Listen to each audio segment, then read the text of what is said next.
এদিকে ভারতের বুকে সৈন্য পাঠাচ্ছে পুতিন। কপাল খুলে গেল শেখ হাসিনার। এক ঢিলে দুই পাখি মারল ভারত। পতন হচ্ছে বিএনপির। তারেক রহমানের সামনে মাত্র দুইটা পথ খোলা। তবে কি হাসিনাকে ফেরাতেই হাজার হাজার রুশ সেনা ভারতে পাঠাচ্ছে পুতিন? এবার খেলায় যোগ দিতে খোলাখুলিভাবেই নামল ভ্লাদিমির পুতিনের রাশিয়া। রাশিয়াও আর বসে থাকতে রাজি নয়। প্রশ্ন উঠেছে, এই খেলায় রাশিয়া কার পক্ষে খেলবে? তারা কি চিরকালের মিত্র ভারতের পাশে থাকবে, নাকি একাই খেলার সিদ্ধান্ত নিয়েছে রুশরা? আমেরিকার কড়া নজরদারি আর নিষেধাজ্ঞার রক্তচক্ষুকে বুড়ো আঙুল দেখিয়ে ভারতের মাটিতে ঢুকতে যাচ্ছে ৩,০০০ রুশ সেনা। ভূ রাজনীতির দাবার বোর্ডে ভ্লাদিমির পুতিন এবং নরেন্দ্র মোদীর এই নতুন চাল কি ভারতের শক্তির প্রকাশ?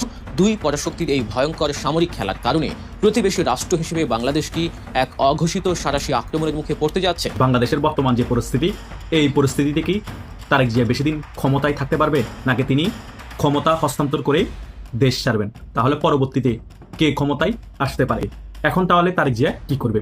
তারেক জিয়ার কাছে এখন দুইটা পথই খোলা। অভ্যুত্থানের পর বাংলাদেশের রাজনৈতিক দৃশ্যপট আমূল বদলে গেলেও আলোচনা থেকে সরছে না বাংলাদেশ আওয়ামী লীগ।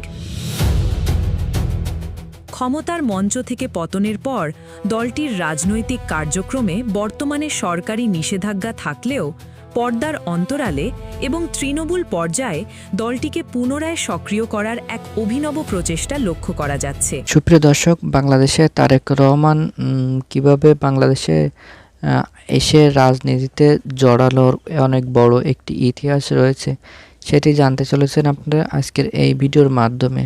দর্শক, বাংলাদেশের রাজনীতিতে অনেক অনাকাঙ্ক্ষিত ঘটনা ঘটে গেছে ইতিমধ্যে অল্প কয়েকদিনের মধ্যে। সেটি সম্পূর্ণ সবকিছু জানতে পারবেন আজকের এই ভিডিওর মাধ্যমে। দর্শক, তাহলে চলুন কথা না বাড়িয়ে আগে সম্পূর্ণ ভিডিওটি দেখে আসা যাক। ২০২৪ সালের গণ অভ্যুত্থানের পর বাংলাদেশের রাজনৈতিক দৃশ্যপট আমূল বদলে গেলেও আলোচনা থেকে সরছে না বাংলাদেশ আওয়ামী লীগ।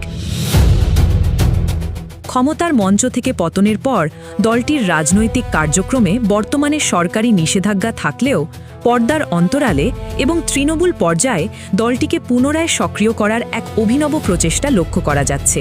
বিশেষ করে লক্ষ্মীপুরের কমলনগরের রাতের আধারে একদল নেতাকর্মীর শপথ গ্রহণের ভিডিও সামাজিক যোগাযোগ মাধ্যমে ছড়িয়ে পড়ার পর নতুন করে শুরু হয়েছে রাজনৈতিক বিতর্ক।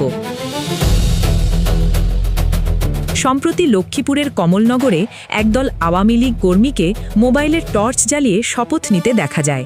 ভিডিওতে দেখা যায় তারা শেখ হাসিনাকে দেশে ফিরিয়ে আনার এবং দলের জন্য জান প্রাণ দিয়ে কাজ করার অঙ্গীকার করছেন। দৃশ্যটি যেন পুরনো যুগের গোপন কোনো বিপ্লবী সভার আধুনিক সংস্করণ।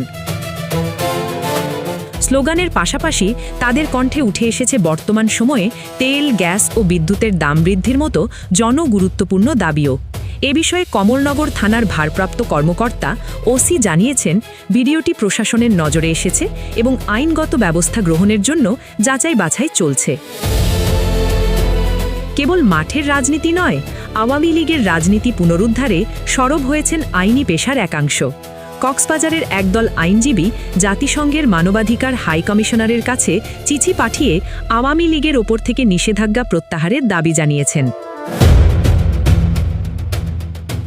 তাদের যুক্তি, যে কোনো নাগরিকের সংগঠন করার অধিকার নিশ্চিত করে আত্মপক্ষ সমর্থনের সুযোগ না দিয়ে কোনো দলকে নিষিদ্ধ করা সংবিধানের পরিপন্থী। ২০২৫ সালের মে মাসে অন্তর্বর্তী সরকারের পক্ষ থেকে সন্ত্রাস বিরোধী আইনের সংশোধনী এনে দলটির ওপর নিষেধাজ্ঞা জারি করা হয়। এরপর ত্রয়োদশ জাতীয় সংসদ নির্বাচনে বিএনপি জয়লাভ করলেও আওয়ামী লীগের ওপর আইনি কড়াকড়ি কমেনি।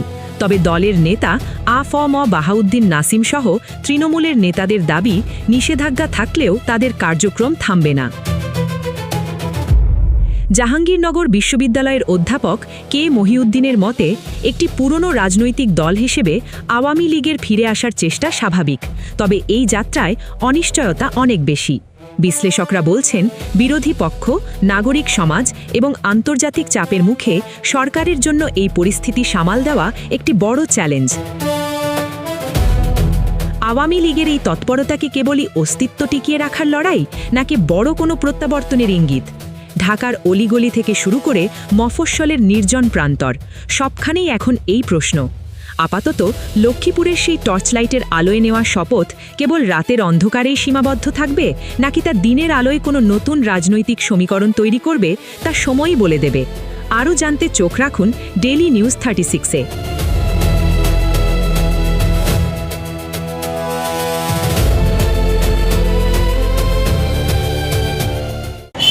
শেখ হাসিনা পতনের পর সবাই ভেবেছিল ভারত হয়তো সামরিক হস্তক্ষেপ করবে। আওয়ামী লীগ কর্মীরাও চাতক পাখির মতো দিল্লির দিকে তাকিয়েছিল। কিন্তু নরেন্দ্র মোদী শান্ত ছিলেন। অজিত দোভাল, এস জয়শঙ্কর আর অমিত শাহের ডায়েরিতে তখন লেখা হচ্ছিল অন্য এক মহাকাব্য, যে পরিকল্পনায় ছিল এক ঢিলে 4টি পাখি শিকারের নীল নকশা। আমরা বিশ্লেষণ করব কেন ভারত এতদিন চুপ ছিল, শেখ হাসিনা বিদায়ের পর নরেন্দ্র মোদী কোন 4টি পাখি মারলেন, আর এখন কেন মমতা বন্দ্যোপাধ্যায়ের বিদায়ের ঘণ্টার সাথে সাথে শেখ হাসিনার বাংলাদেশে রাজকীয় ফেরার গুঞ্জন জোরালো হচ্ছে। ঢাকার আকাশে বারুদের গন্ধ, ছাত্র জনতার উত্তাল গণজোয়ারে পতন হলো টানা 16 বছরের প্রতাপশালী শাসক শেখ হাসিনার। ভারতের সেনাবাহিনীর সহযোগিতায় দেশ ছাড়েন তিনি। প্রধানমন্ত্রী মর্যাদায় আশ্রয় নেন দিল্লিতে। ক্ষমতায় বসেই ডক্টর ইউনূস ভারতের বিরুদ্ধে তোপ দাগেন। জুলাই আন্দোলনকারীরা ভারত বিরোধী স্লোগান তোলেন। ইউনূসের উপদেষ্টা এবং অবসরপ্রাপ্ত সেনা কর্মকর্তা ভারতের 7 সিস্টার্স কলকাতা দখলের হুমকি দেয়। চীন সফরে গিয়ে বঙ্গোপসাগরের অভিভাবক দাবি করেন ডক্টর ইউনূস। এ নিয়ে ভারতের সরকার প্রতিক্রিয়া জানালেও সেটি খুব কড়া ছিল না। এই উত্তেজনার মধ্যে সবাই ভেবেছিল ভারত হয়তো শক্তি প্রয়োগ করে শেখ হাসিনাকে বাংলাদেশে আবার ক্ষমতায় বসাবে। আওয়ামী লীগের নেতাকর্মীরা সেই প্রত্যাশা নিয়ে বসেছিল। ডিসেম্বর, জানুয়ারি, ফেব্রুয়ারি, মার্চ এই বুঝি ভারত অ্যাটাক করবে, এমন শঙ্কার কথা বারবার ভারতের কিছু গণমাধ্যম ও ইউটিউবে ব্যাপক প্রচার হয়েছে। আওয়ামী লীগের নেতারা পালিয়ে থেকেও আশায় বুক বেঁধেছিল। শেখ হাসিনা ভারতের বিশ্বস্ত বন্ধু।